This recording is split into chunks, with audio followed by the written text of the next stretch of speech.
Let's do this. Let's bring up our second guest. Rich Mazingo is not really a guest. Rich Mazingo, he knows what he's doing. I mean, he's my partner on radio, so he's kind of like family.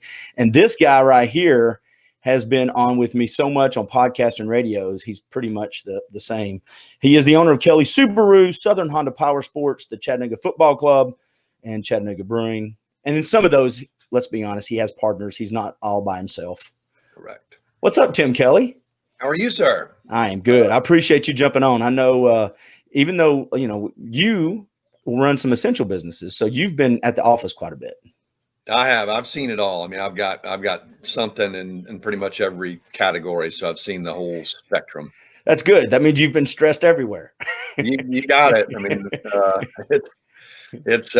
I know, and I'm happy for people for whom this has been some kind of vacation, but it hasn't been a vacation for me. I can tell you that. It's a weird vacation if it has been, because it's a vacation built with stress built. I mean, usually when you go on vacation, it takes you a day or two to kind of decompress. Yeah. This vacation, I don't think people are decompressing a whole lot. I don't think they're getting that. No. I got a lot of friends who are talking about weird dreams they're having. And I mean, this is a really strange kind of time, out of time. So yeah, it's not, I shouldn't make a lot. Oh, I lost Tim. Let me just tell him to re-click. He had a bad connection. Let me just tell him to re-click. I tell you what I did is I've had a couple of conversations with business owners, and I've said, how's your time off? Or, now that you don't have a lot to do, and they shake their head and look at me like I've got more to do now than I ever have. I'm busier now just trying to keep things going than I've ever been. So if you say that to a business owner, they're likely to look at you a little crossways. A couple of things I was going to ask Tim about, and hopefully, it looks like he's ready to join back in, and I'll bring him back up. A couple of things that I'm going to ask Tim about is first, Tim, can you hear me? Yeah. You're blinking in and out. I think it's an internet thing. So I'll hurry up and ask some questions and then get you off here, because I know you got stuff to do. One or two of the biggest lessons, and I sent these questions beforehand, but name me one or two things that you have kind of during this process you've learned. Well, again, the breadth of how difficult it is to manage both employee morale and expectations on the one hand for the essential businesses, and then trying to figure out how to adapt to marketing in this environment, to bring customers over the, into the store. I mean, if you're going to remain open, then you've got to do business. And in some cases, there have been times where I thought, well, gosh, it'd just be easier to close and take the money and shut it down, right?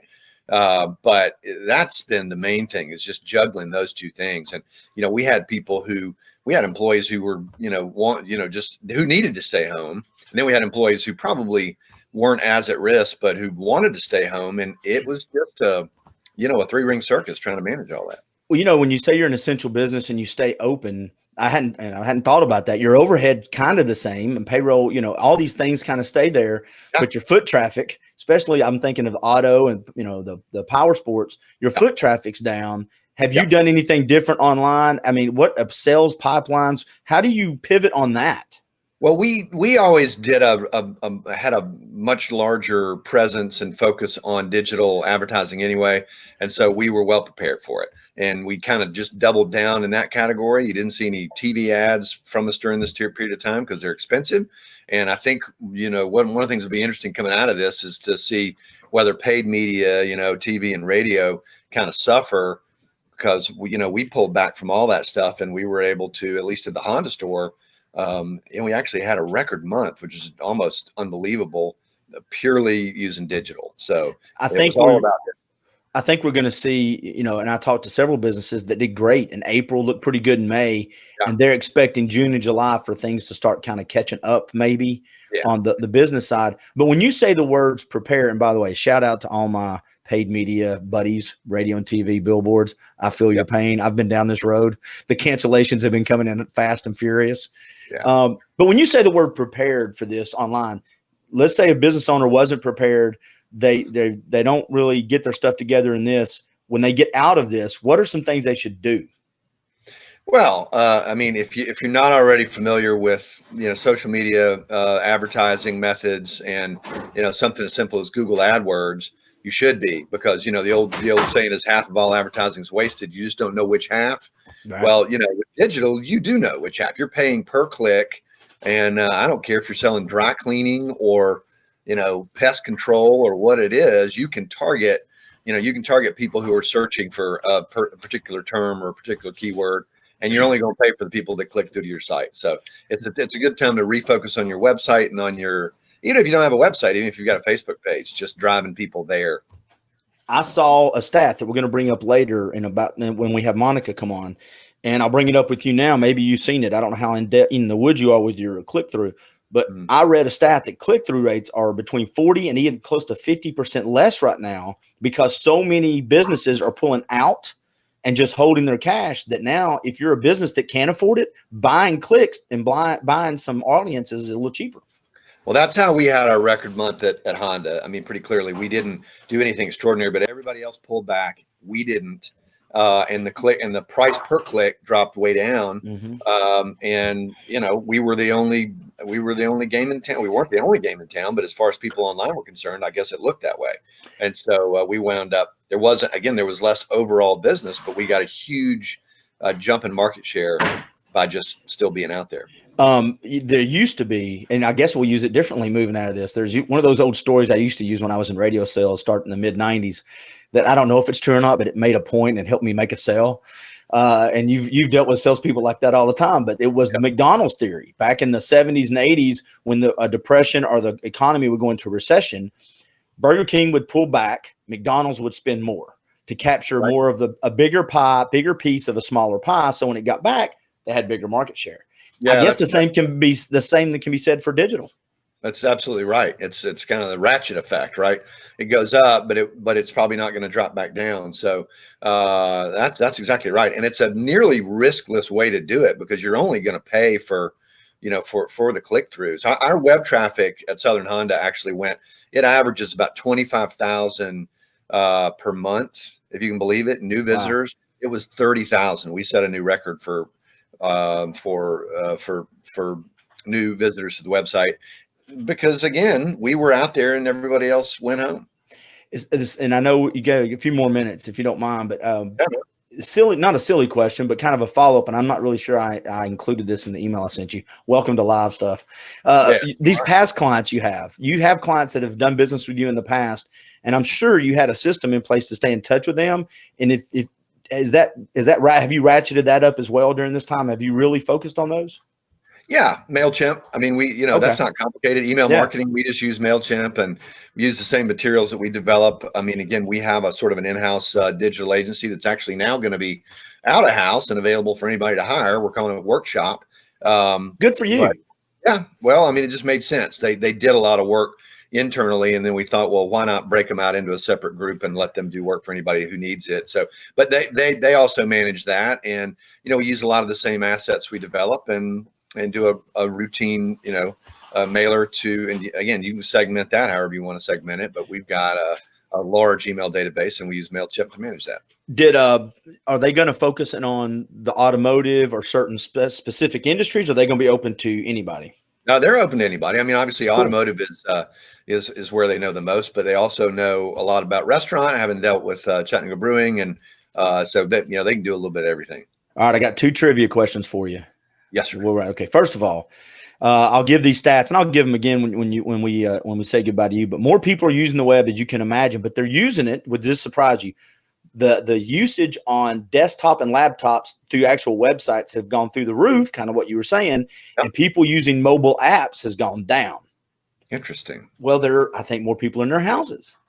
Yeah, I guess that's right. I mean, I would argue with my digital folks for a long time, because they were like, oh, it's all about these things, and nobody uses laptops or desktops anymore, and everything's got to be optimized for mobile. And I thought, well, I guess I'm officially old, because that's nuts. Like, I can't work with a spreadsheet on my phone. I don't even like watching videos on my phone, but clearly a lot of people do. But I, like you say, I think this period has kind of been back to the future, because people are at home, and who doesn't like a larger format, right? That's it.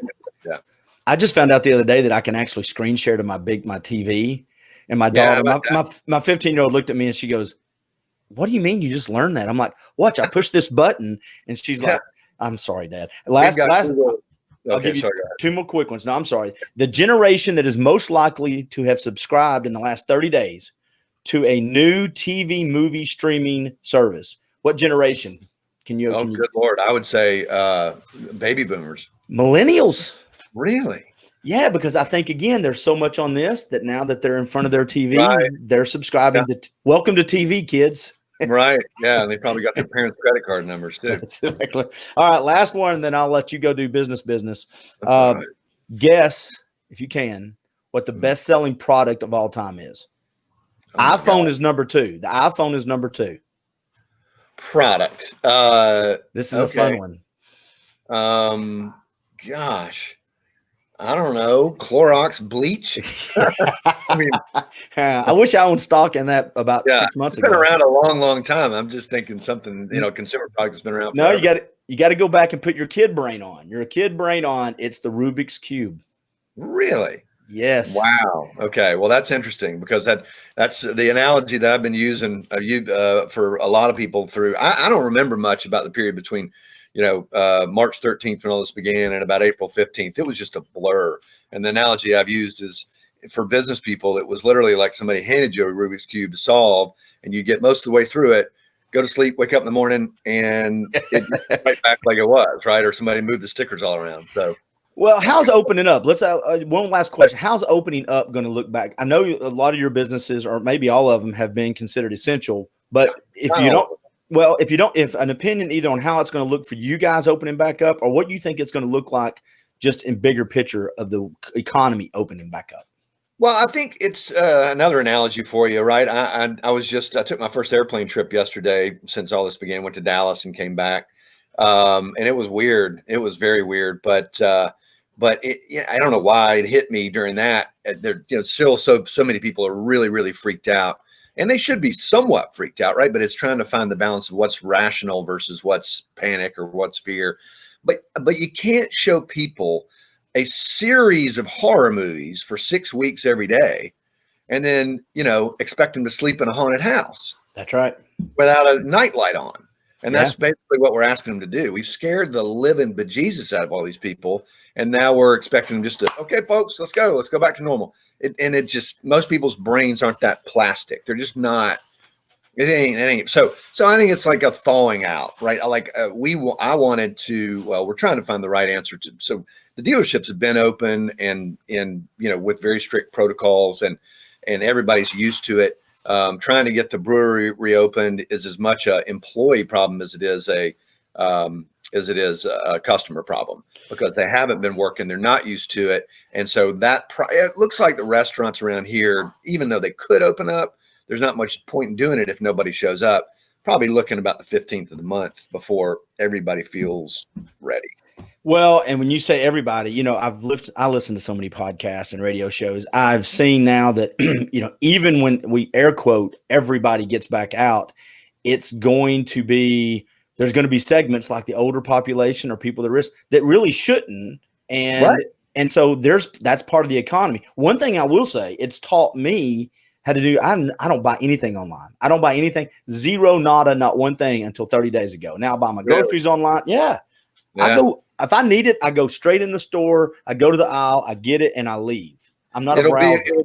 It'll be really interesting to see when the dust settles, what kind of impact this has had or will have on brick and mortar retail, because we definitely will have established a new baseline in a number of different ways, and habits have been, they say it takes 2 weeks to form a new habit. Well, this will be 8 weeks by the time it's over with, and it'll be a new world.